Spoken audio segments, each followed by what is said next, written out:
A influência cultural nas atitudes financeiras. O olhar da psicologia e da economia comportamental.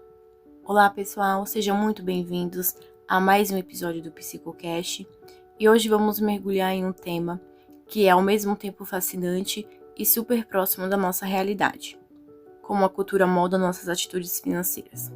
E claro, vamos trazer o olhar da psicologia e da economia comportamental para iluminar essa conversa. Você já parou para pensar por que às vezes toma decisões com o dinheiro que, olhando agora, parecem meio impossíveis? Tipo aquela compra parcelada no calor do momento, ou aquele cafezinho diário que, no fim do mês, pesa no bolso? Pois é, nossas escolhas financeiras têm muito a ver com a cultura em que vivemos, as emoções que sentimos e até as histórias que carregamos. Preparado para entender como tudo isso funciona? Então bora lá. Por muito tempo, a economia clássica tratou o ser humano como aquele ser super racional que faz cálculos precisos e toma decisões baseadas só em custo e benefícios. Mas vamos combinar, na vida real, a coisa não funciona assim, né? Foi aí que a psicologia entrou na jogada, trazendo a visão mais humana sobre nossas escolhas. A economia comportamental, que nasceu dessa união, revolucionou o jeito como entendemos o comportamento financeiro. Autores como Daniel Kahneman e Richard Thaler, que aliás ganharam o Nobel por isso, mostraram que nossas decisões são influenciadas por vieses cognitivos, como o excesso de confiança, e por heurísticas, que são atalhos mentais que usamos para decidir rápido, mesmo que nem sempre sejam acertados. Por exemplo, você já comprou algo só porque estava em promoção, mesmo sem precisar? Isso é o que o Kahneman chama de efeito ancoragem. O preço barato te faz achar que está fazendo um bom negócio, mesmo que não seja. E sabe o que é mais interessante? Essas escolhas não são só sobre números.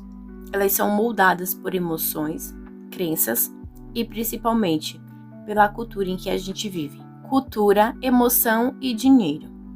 Agora vamos ao coração do episódio. Como a cultura influencia nosso jeito de lidar com o dinheiro? A cultura é como uma lente invisível que cobre tudo. O que a gente considera sucesso, o que é ser responsável e até como a gente expressa generosidade.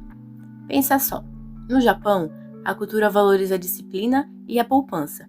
Guardar dinheiro é quase um ritual, ligado à ideia de estabilidade e respeito pela família. Já nos Estados Unidos, o consumo e o crédito são muitas vezes vistos como símbolo de liberdade e realização pessoal. E aqui no Brasil? Bom, a gente tem aquela vibe do viver o momento, né? O churrasco com amigos, a viagem de última hora, o jeitinho brasileiro de dar um jeito em tudo. Esses traços culturais explicam porque muitas vezes a gente prioriza o prazer imediato em vez de planejar o futuro financeiro. A economia comportamental entra para explicar isso com conceitos como a utilidade percebida. Não é só sobre o preço de algo, mas sobre o prazer ou o status que a gente sente ao consumir. Por exemplo, pagar R$70 no jantar com amigos pode parecer caro, mas no Brasil, o valor emocional de estar com quem a gente gosta muitas vezes pesa mais. Isso é o que os estudiosos chamam de busca por recompensas emocionais. Outro ponto importante é o viés da comparação social, que também varia de cultura para cultura. No Brasil, é comum querer acompanhar o padrão de consumo dos outros, mesmo que isso signifique estourar o orçamento. Quem nunca sentiu aquele impulso de querer comprar algo só porque todo mundo está usando? Isso é a cultura falando mais alto que a razão. E tem mais. Nossas emoções também entram na dança. De acordo com a psicologia, quando estamos felizes, tendemos a gastar mais. Quando estamos ansiosos, tendemos a economizar por medo do futuro. E a cultura molda essas emoções.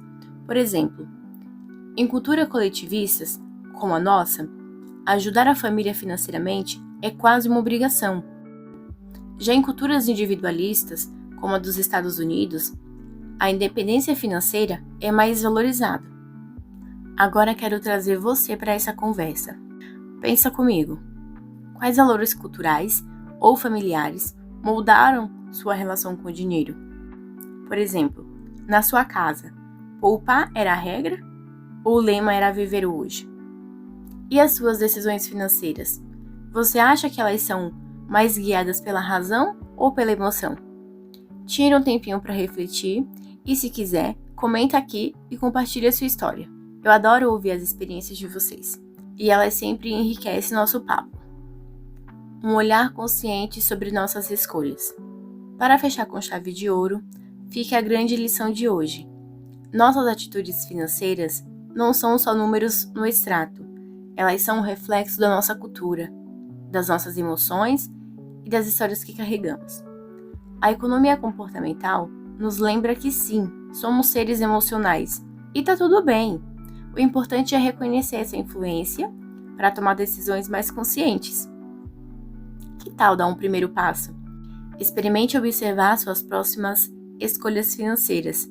Pergunte-se: isso é algo que eu realmente quero? Ou é a cultura, a emoção ou a pressão social falando mais alto? Pequenas reflexões como essa podem transformar sua relação com o dinheiro. Obrigado por estar aqui comigo hoje. Se curtiu o episódio, não esquece de compartilhar com aquele amigo que precisa ouvir isso. E deixa sua avaliação na plataforma. Um grande beijo e até a próxima!